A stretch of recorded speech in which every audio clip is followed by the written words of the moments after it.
So in part 3, we're going to put these holes down in the sort of business end of the spatula here. The first thing that I want to do is come up and set the units back so that we don't have such a dense display of our grid. There, that's better. So especially in this part of the tutorial, we're really going to focus on the power that grids give us for precisely modeling things. We've been using grids and guides all along, but this part will really emphasize how useful they are. So H key goes into hidden line mode.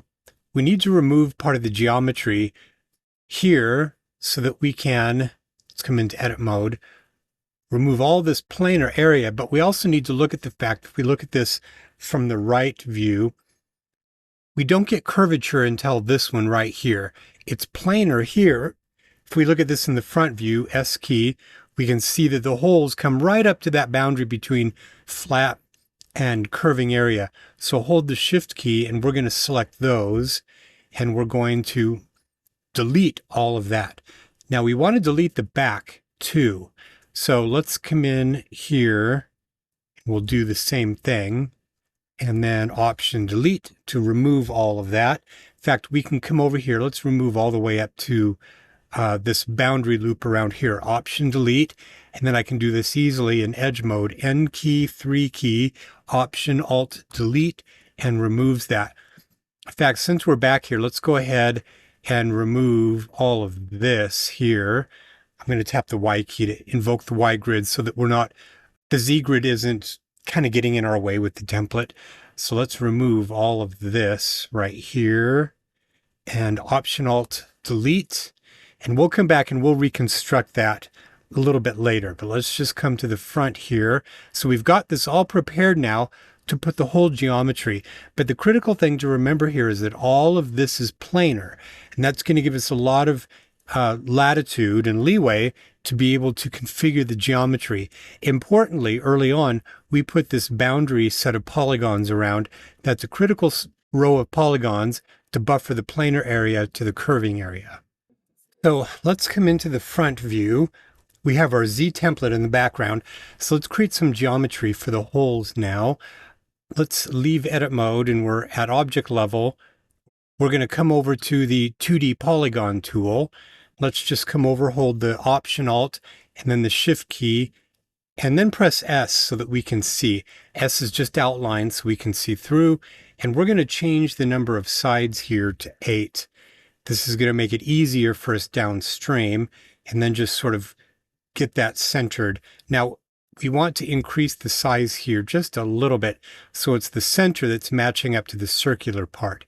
Okay, since we're going to be replicating this design feature, we might as well do as much work on this small unit as possible. So let's come over and convert this into a polygon mesh explicitly. And in edit mode, let's come over into the extrude inset function. Let's click, hold, and drag and inset this a little bit. And then we can come over and we can say, well, maybe I want to take the boundary right here, K key, and I want to expand that out. Now, if we look at this, do you see how it's scaling down in an odd way like this? That's because it's scaling to the grid center. Press Shift and period, and that will reset us to the selection center, and we can just scale that up. So that's a really critical thing to be aware of. The grid right now is the Z grid that's parallel to our view, the front view, and you can always scale between one of two modes, between the selection center or from the grid center. And that was the weird behavior we were getting at first when it was skewing downward, is it was scaling us to the grid center. And when you press Shift and period, it toggles that. Let's rotate the view a little bit. And we can see that it was created on the active grid, the Z grid, but we want to get an H key up to the level of this, the top part of the spatula. So here we come to the grid tool, click on that, press Command A, Control A on the PC, and then press Option Alt A, and it will flatten it onto the grid. But we're wanting to connect it to the bottom. So let's do this. Let's press the delete key since we're in the grid tool and we can remove that grid. Click this edge, it creates a grid relative to that edge, but then press period and click on that vertex and it'll move it to that vertex but maintain the orientation. Okay, so that's critical for what we're about to do. Let's come over now And with the add point tool, let's connect here to here, return here, hold the shift key, and then click right there. So we needed to divide that into quadrants, and this will become apparent in just a bit. So in face mode, hold the shift key and let's select all of this. And then we'll come over to the extrude normal tool and extrude down and press Option Alt A, and that flattens it down. And then we just press Option Delete to remove those. But that goes all the way through to the thickness of the spatula, but we only want half of it. So in edge mode, let's do the N key for a ring and then C key to divide that in the middle. Select this edge on the backside, N, and then press 3 to switch over to face mode. Press Option Delete, and there we go. So we've configured this as just a really basic piece of geometry that we can replicate now. Let's come back into the front view, 5 key and press Z to reactivate the standard Z grid, S key for outline mode. Let's leave edit. Now we want to return this object's pivot to the center. So recenter origin here. Okay, now let's come down to the resource palette and save this as an actual shape because we're about to duplicate it. For a while, that can be useful for us in case we need to decide to make a change. So we'll call this, let's make sure replace selected. We'll call this just cell, something very simple like that, and then close the window. Now we just need to replicate this and pattern it. So we need to replicate this across these 4, and we want to make sure and do it so we have equal spacing. We can do this pretty easily. Again, we'll use grids for this. Hold the Option Alt key and let's drag a duplicate off to this side. And we can get the exact location along the X-axis, coming over to Object Properties, and just copy the X value that we have right here. And then select this. And since this is on the positive side of X, then we'll paste that in, but just remove the minus, and it gives us an exact value. Okay, now we're going to do a bit of a trick here. So let's come over here and make sure that we have copied both of these. So these are going to be on the clipboard, and then we will group these, and then we're just going to convert these into a mesh temporarily, and we're going to do a bit of a trick here. Select in edge mode, select that edge and this edge, and press the B key to bridge those. Now let's come over and select this. But you see, I can't select it, and that's because if I tap the H key, it created it, and it had to make a guess about the facing direction. So I'm going to select it this way, press the L key to flip that. That'll make it easier to select. So now if I select that, I can press Shift and Command I. On the PC, it would be Shift and Control. If you're on the PC and you ever hear me say Command, it always means Control on the PC. So Shift and Command I, Option Alt Delete, 2 key, select either of these or both of them, bring up the context menu, and then in segments, we want to segment the edge. So we have 1 segment, 2 segment, and 3 segments. So we put in a value of 3 here, and it has created 3 perfectly spaced divisions. Okay, so let's leave edit mode and let's paste back those 2 instances. That's important. Okay, so now I can come over here back to the grid tool and hold Shift and Option and click on this edge.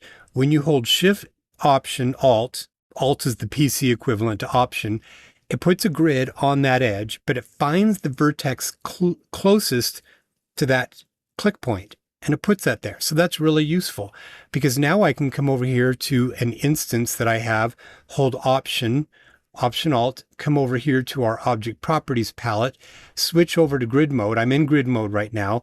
And so this is, if we look at this way, this direction that I'm moving it like this is along the local z-axis. Even though it's on the world z-axis, relative to the grid itself, when you create a custom grid, this off and away from the grid is the local z-axis. Okay, so we come over here to z, type in 0, and it just puts that right there. So let's do the same thing. Grid, Shift, Option, Alt, click right here, and then come back to the Move tool. Hold the Option Alt key down, drag a duplicate out, and just come down and type in 0. And we've got 4 evenly spaced objects. Tap the Z key to return us back to our template, S key so we can see through.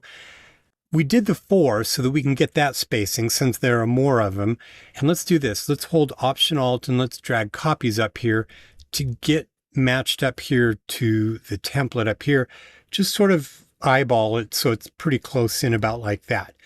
Okay, so here again, we're going to use the grid to help us figure out how to figure out the spacing between the different rows for replication purposes. So let's create a custom grid by coming over here to the grid tool. And I don't have an edge that I can click on that's at the middle of the object, but I can click 2 points, click once here on that vertex and a second on this vertex, and it orients a grid whose normal is aligned to those 2 click points. It's really useful, which is at the middle of the object. Now, when I say normal, that means perpendicular to or 90 degrees to the plane itself. So now we can come up here. If I select just one of them, we're in grid mode, so it's looking relative to the local z-axis of the grid, and this distance from the grid tells me what the distance is between each of the rows. So I'll go ahead and copy that, and then I can just come up here, press the Z key again, select these, and then come up to the edit menu and then replicate, and then just type in or paste in that value. We're going in a negative direction. And here's the thing that can be a little bit confusing. Replicate operates using the global X, Y, and Z coordinates. So that's why I'm pasting it into the Y right here. I know that's a little confusing, but these are global X, Y, and Z coordinates. So we want to go in the negative direction too, which is down. So this is positive and the opposite side of that is negative. So think about it that way. And let's do 5 and click OK. And there we go. Now we just need to come in and remove the end one for the rows that only have 3. Delete that, and then let's just select these, and then press Command or Control G, and we're just going to set this. Now, in this case, I can use grid because if you have just a standard world grid active like Z, the results between world and grid are going to be the same. Okay, so along the x-axis, it's type 0. There we go. So those are all aligned. Now, one thing that I didn't do, and one reason why it's useful to be able to have these as shapes and instances, is if we press the H key, I want to actually add another feature. So I'm going to double click one of these here so we can jump in and we can look at this. Let's go into edit mode for it. Because we're going to be patching all of these together, we're going to have a lot of irregular polygons. We want to make sure that this is subdividing in a very regular way. So double click the edge and then bring up the context menu by right-clicking and come down to toggle hardness. When you deselect, that takes on that sort of purplish color. And that means that when it subdivides, the subdivided child polygons for this polygon won't pass that boundary, and they're concentrated exactly where we want them to be. So now when I leave edit mode, all of these will have that feature. And that's because each of these is just an instance of that master shape data right there. Okay, so now we're ready to start patching all of this together. And since we've gone to all of this work, just as to hedge our bets here, let's select all of this. And we're going to just save all of that to the resource palette as a new shape. So come down here and click New.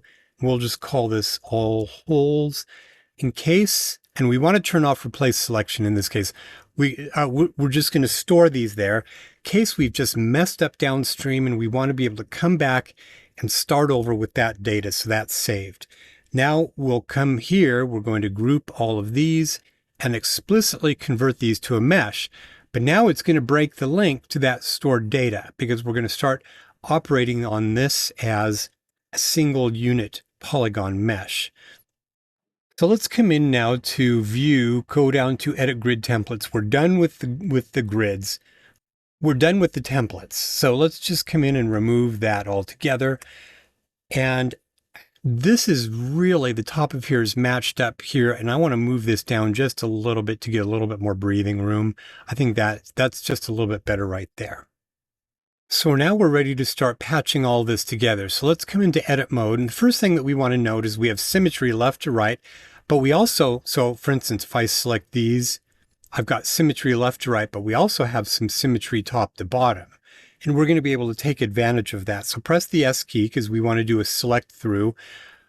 Press Option Delete to remove that. And then let's do the same thing here. Let's remove those so that we only have this half here to work with. So let's come over and let's think about this. We have essentially a cell right here that we can replicate. So let's patch this together and let's press the H key to go into hidden line mode here. And I'm going to make a change to darken up this just a little bit, which is going to help us to visualize what we're about to do. So let's do a fit view to selection. And then in edge mode, I'm going to hold the shift key and select edge pairs like this and press the B key.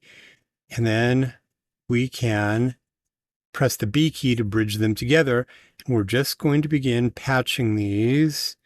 B key, click to deselect, hold the shift key and do this, B key to bridge. And then here, hold the shift key. I'm continuing to hold the shift key as I select these like this. And then we can do something really cool. Bring up the context menu and just fill those with a single polygon. And there we have a quadrant. Now let's do one final thing to this cell. Let's come up to each of these here, bring up the context menu, and then we're just going to invoke split edges.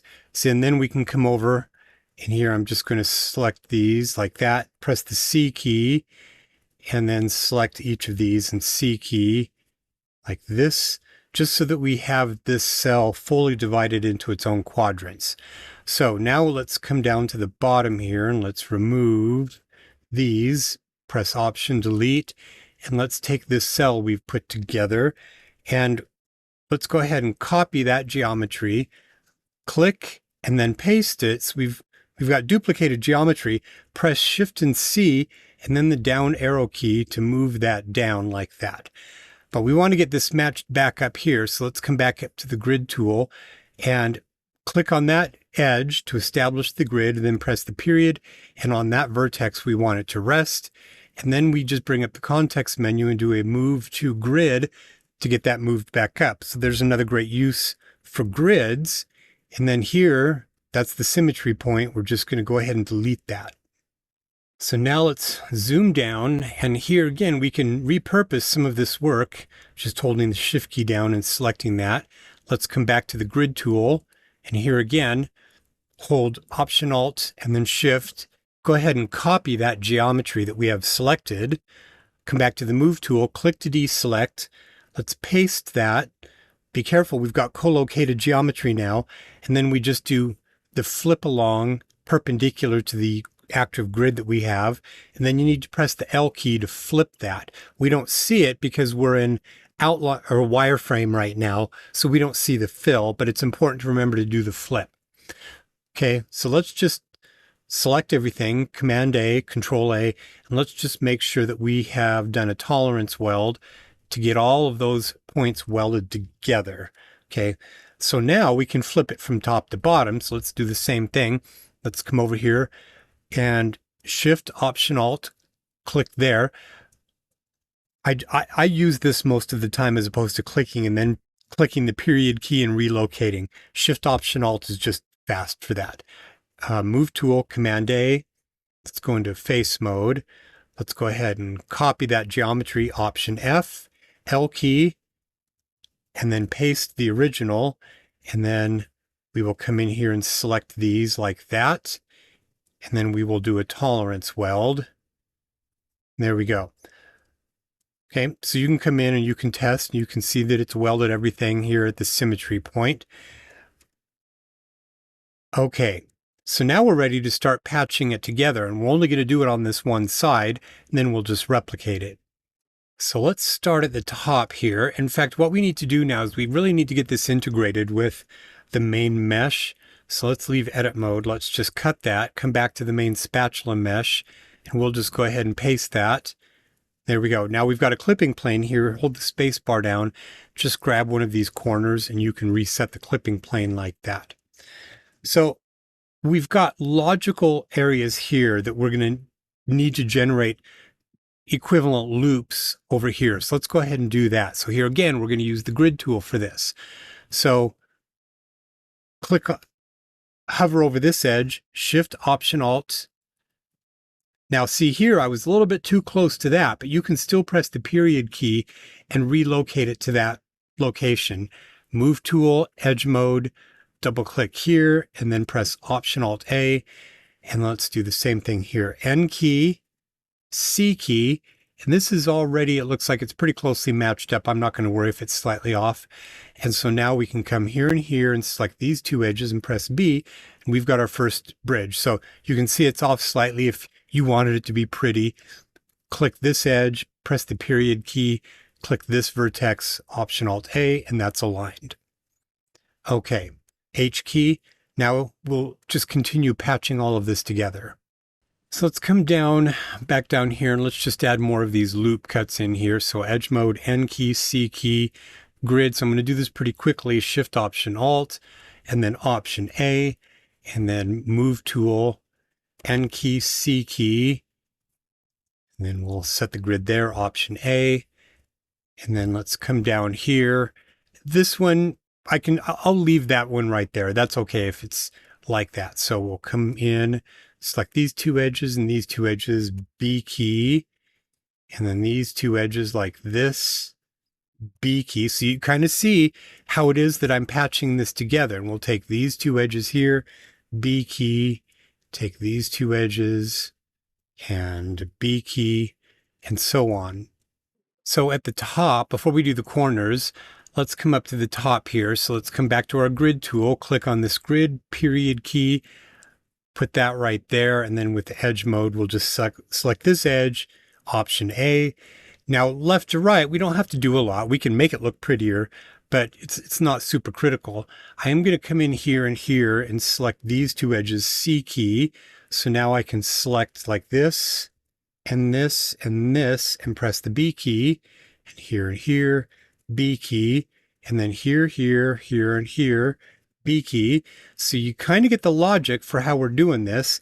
Now I've got this one triangle here. Let's go ahead and delete that. So Option Delete, and then we'll come over, select this edge and this edge. Now, there's not an exactly perfect way of doing this because this is all going to be in planar region. Technically, this here is starting to angle up a little bit, so you can play. We have a lot of freedom to configure these areas, and some of them won't necessarily look perfectly pretty. So this is a closed loop, so I can just press 0 to fill that.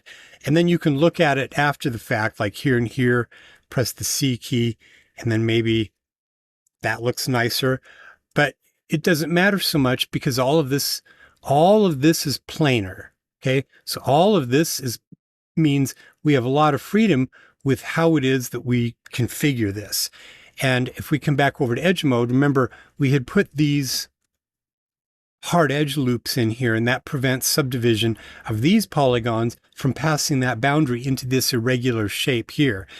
And we want to do the same thing around the perimeter, but we want to get the patching done first. But I just want to let you know that we have a lot of freedom with how it is that we sort of patch all this together. So I'm not really too worried about it looking a little bit weird. Okay, let's come to the bottom really quick and just finish up this. Let's do the same thing here, Option Alt Delete, and then let's come into the front view. So this is more visually easy to work with. Edge mode, N key, C key, grid, and we'll put a grid there, Option A. And then we come back in here, and bridge, and here, these two pairs, bridge. And then you just kind of keep going down like this. Take these two pairs and bridge. And then we have an oddball here. Do those two, double click here and 0. A triangle right there is totally fine. And then here, and these two pairs, bead bridge. We've got all that patched together. Now, again, even though we've got all of this planar region, we want to take this perimeter here and kind of come up to about there and do that same thing that we had done of toggle hardness, and that will prevent subdivided polygons from coming over. In fact, let's do this. Let's untoggle that. Let's turn on subdivision. let's take a look at this. So if we come over, we look at it at a pretty high subdivision level, you can see how these prevent subdivision from passing that boundary. It concentrates those polygons right there where we want them. Now here, I've untoggled it so these selected edges don't have that toggle hardness, and it kind of pulls curvature into this flat area where we don't want it. So if you do that toggle hardness, which is Option Alt H, you can see what that did for us. So on hard body modeling, that's a really important tool. You just have to be aware where your curving areas are and where your planar regions are. So let's go ahead and set subdivision back to 0, 5 key. We've done all the work on one side of it. In fact, we've got one little bit here I want to take care of right here. Let's go ahead and take this and anchor it right there, C key, and connect that. It wasn't strictly necessary. There was an n-gon there. It would have subdivided it, but I like to logically patch those together. So we've got half of it, S key to go into outline mode. Let's come into face. Let's remove this half carefully, not to select anything we don't want, Option Alt Delete, and then we just select the half we want to replicate. X key to reset the standard X grid. We'll go ahead and copy this geometry, click to deselect, paste the duplicate, and then do that flip along, which is that flip perpendicular to grid, Option F, and then do the flip, which is the L key, that reinverts the normals to go in the correct direction. Okay, so let's just do this really quick. We need to weld at the symmetry point right there. So we do a tolerance weld. Okay, so we've gotten the front half finished now. We just need to replicate it to the back side. So let's do the grid thing again. Let's come over here and establish a grid. And we'll do it right here on this edge. So click that and then period key and just move it right to that location. So if we look at this, say in the right view, you can see the grid is edge on. In fact, it tells you that right up here. It says the active grid is edge on. And then we just come up into the front area here and we select S key to go into outline, 5 key. Now I can't marquee. If I try and marquee, you see it selects that. So what we want to do is come over into vertex mode and we select the vertices this way kind of carefully. If you over select, just hold the Option Alt key down and deselect those. Then press the 3 key to switch over into face mode and it selects corresponding faces. Just select the final ones that you don't want. Then we just come over and we copy these, click, paste, Option F, 8 key. Okay, so now we just need to get this into place. Now we need to flip it. So press the L key to flip the facing direction. Now we need to actually establish a proper grid here for the join point right here. So that's sort of in the middle. So let's come back over to the grid tool and just Shift Option Alt and click about right there. Okay, so come back over to the move tool, bring up the context menu, and then just do a move to grid, and that gets those in the right location. And you can see they are at the join point right there. Okay, so now we just need to sort of patch the rest of this together. Let's come over into edge mode and we need to bridge these together. So let's do this. Let's first off come up here and let's create this area. I know it's a little bit hard to see. I'm going to select a single edge here, the corresponding edge on the other side. Press the L key. It'll do a loop between.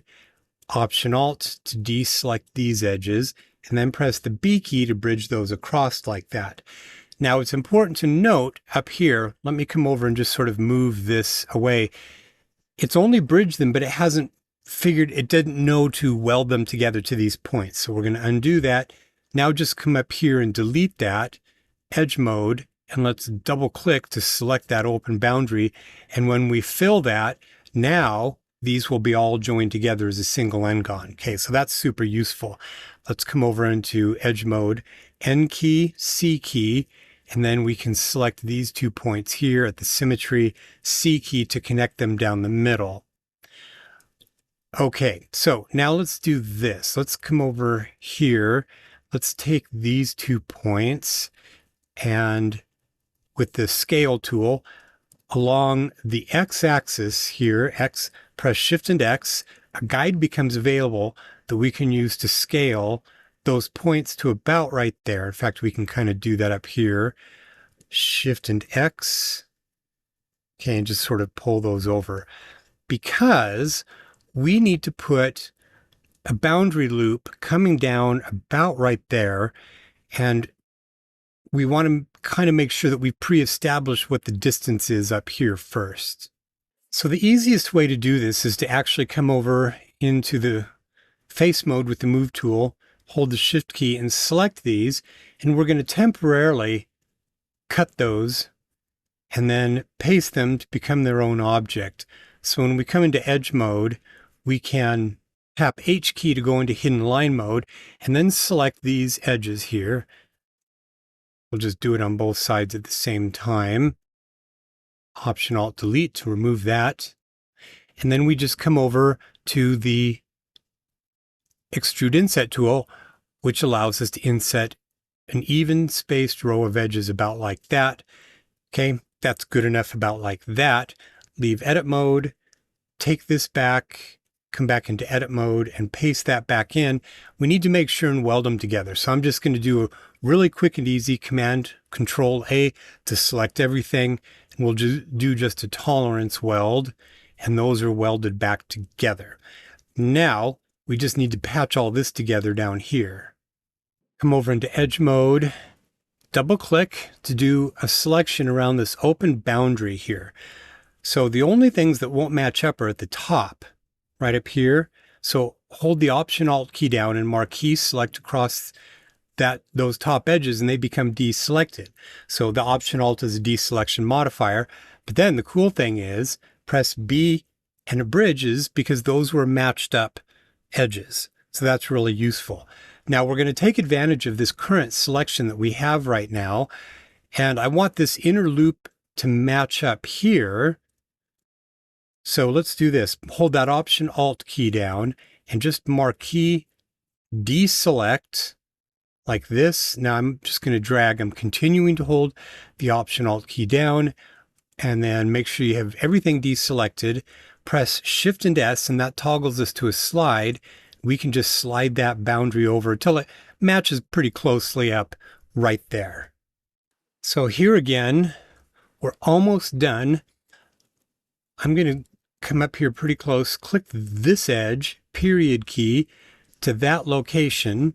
Okay, and then we come in and select here to here, press the L key. Now in this case, when it does the loop select, it tries to do the shortest distance, and that didn't work. So we're just going to do this the long way by clicking each of these edges manually like that. Press Option A, it'll move perpendicular to the grid and flatten it onto the grid in that location. But we need to do the same thing that we had done at the top because we still have unwelded vertices right there. So let's select these, Option Delete. Now we're going to have some unwelding here. So I'm going to do some quick welding. Crude selection, do a tolerance weld. And then through 2 key, double click. Do you see it goes all the way around? 0 key to fill. So now that is an N-gon that we can begin patching up like this. We've got a logical sort of loop coming here. So N key, C key, N key, C key. Let's take these two, X to toggle on an X guide, K key, and then I can scale those so they get a little bit closer like that. 1 key, and then I can join those because we want to have loops. That's really important for subdivision surfaces to be predictable. K key, C key. Here we go, C key. And then here, this one, I'm just going to anchor right there. Do the same thing right there. Looks like I have introduced a slide. See, I wasn't close. I accidentally clicked on the edge. So let me back up and select that vertex because I was moving fast. H key, select both of those, C key. There we go. And then finally, I'm just going to anchor these here to here, C key, here to here. C key, and we're done. Okay, so now we can turn on subdivision. Well, one last operation. I do want to kind of take this hard edge loop and we'll come up to about here. Select these and do Option H to toggle those onto hardness because we've got longer polygons here, and that will just make sure that those these subdivided polygons stay where they really need to be in this tightly curving area around the edge of the spatula. Okay. And G key, and then leave edit mode. And there we are. We're done. So this was a pretty intense tutorial, but it kind of shows you the power of what we're able to achieve with Design 3D's Polygon Modeler.